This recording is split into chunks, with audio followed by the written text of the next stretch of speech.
नमस्कार मित्रांनो, जी.के. मराठी चॅनलमध्ये आपले स्वागत आहे. चला तर आपण आजच्या घडामोडी प्रश्न पाहणार आहोत. तर व्हिडिओ शेवटपर्यंत नक्की पहा. आवडला तर लाईक, सबस्क्राईब आणि कमेंट करायला विसरू नका. प्रश्न पहिला, ज्ञानसाह्य ही योजना कोणत्या राज्याची आहे? बरोबर उत्तर आहे मित्रांनो ऑप्शन ए गुजरात. गुजरात राज्याची ज्ञानसाह्य ही योजना आहे. गुजरात राज्याबद्दल माहिती पाहू. राजधानी आहे गांधीनगर. मुख्यमंत्री आहेत भूपेंद्र पटेल. राज्यपाल आहेत आचार्य देवव्रत.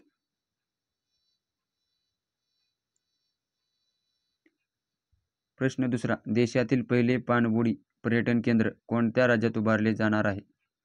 बरोबर उत्तर आहे मित्रांनो ऑप्शन ए गुजरात. गुजरात या राज्यामध्ये पहिले पाणबुडी पर्यटन केंद्र उभारले जाणार आहे.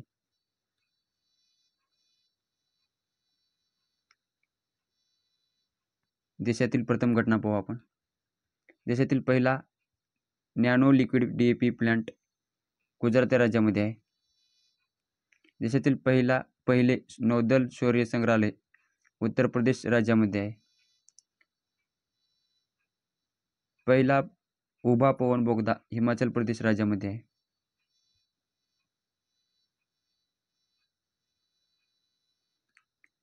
समान नागरिक संहिता स्वीकारणारे पहिले राज्य उत्तराखंड राज्य आहे. देशातील पहिला टेलिकॉम सेंटर ऑफ एक्सलन्स उत्तर प्रदेशमध्ये आहे.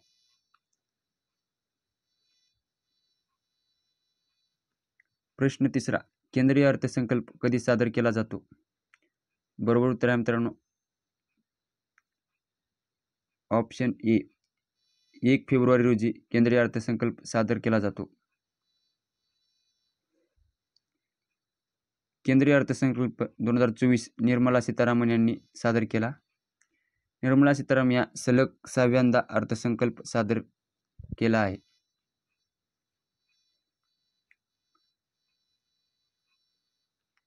प्रश्न चौथा, 2024 मध्ये किती व्यक्तींना कीर्तीचक्र प्रदान केले गेले आहे? बरोबर उत्तर आहे मित्रांनो ऑप्शन बी 6 व्यक्तींना 2024 मध्ये कीर्तीचक्र प्रदान केले गेले आहे.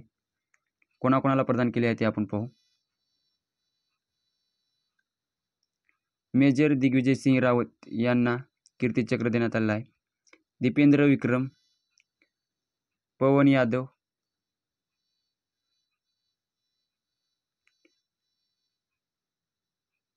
अंशुमान सिंह यांना मरणोत्तर देण्यात आलं आहे कीर्तीचक्र.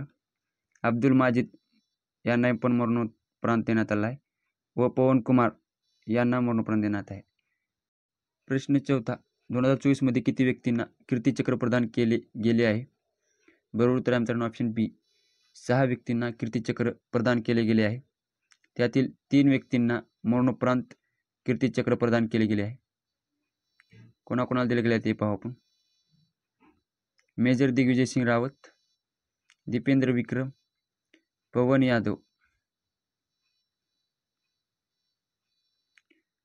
अंशुमान सिंह यांना मरणोपरांत, अब्दुल माजिद मरणोपरांत, पवन कुमार मरणोपरांत.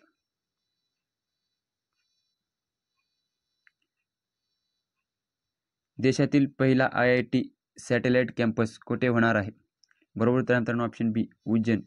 उज्जैन या ठिकाणी देशातील पहिला IIT सॅटेलाइट कॅम्पस होणार आहे.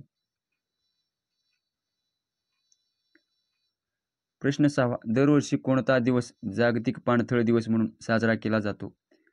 बरोबर उत्तर आहे मित्रांनो ऑप्शन बी 2 फेब्रुवारी हा दिवस जागतिक पाणथळ दिवस म्हणून साजरा केला जातो.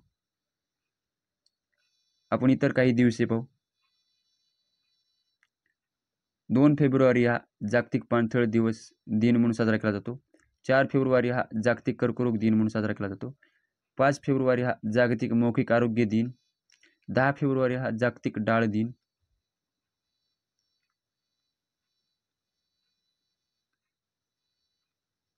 11 फेब्रुवारी जागतिक रुग्ण हक्क दिन. 13 फेब्रुवारी जागतिक रेडिओ दिन. 20 फेब्रुवारी हा जागतिक सामाजिक न्याय दिन. 21 फेब्रुवारी आंतरराष्ट्रीय मातृभाषा दिन. 24 फेब्रुवारी केंद्रीय उत्पादन शुल्क दिन. 28 फेब्रुवारी राष्ट्रीय विज्ञान दिन. 29 फेब्रुवारी राष्ट्रीय व्यसनमुक्ती दिन.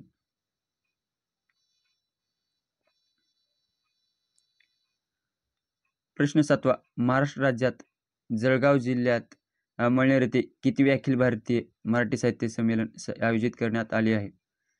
बरोबर उत्तर आहे मित्रांनो ऑप्शन बी 97वे अखिल भारतीय मराठी साहित्य संमेलन आयोजित करण्यात आले आहे. माहिती पाहू. ठिकाण अमळनेर, जिल्हा जळगाव. आयोजन 2 ते 4 फेब्रुवारी 2024. संमेलनाचे अध्यक्ष आहेत रवींद्र शोभणे. संमेलन स्वागत अध्यक्ष आहेत गिरीश महाजन. प्रश्न 8वा. भारतीय लष्करासाठी सर्वत्र ही मोबाईल ब्रिज सिस्टीम अलीकडे कोणी सुरू केली आहे? बरोबर उत्तर आहे मित्रांनो ऑप्शन डी DRDO. DRDOने भारतीय लष्करासाठी सर्वत्र ही मोबाईल ब्रिज सिस्टीम सुरू केली आहे. DRDO बद्दल माहिती पाहू. DRDOचा फुल फॉर्म आहे डिफेन्स रिसर्च डेव्हलपमेंट ऑर्गनायझेशन, मराठीमध्ये संरक्षण संशोधन आणि विकास संस्था. स्थापना झालेली आहे 1958.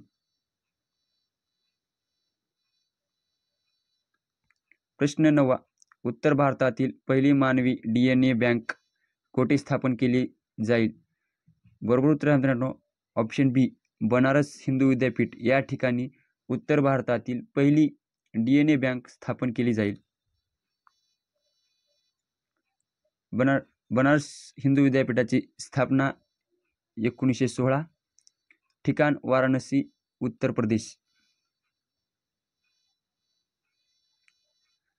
प्रश्न 10वा. 2023 मध्ये जपानला मागे टाकून जगातील अव्वल वाहन निर्यातदार कोणता देश बनला आहे?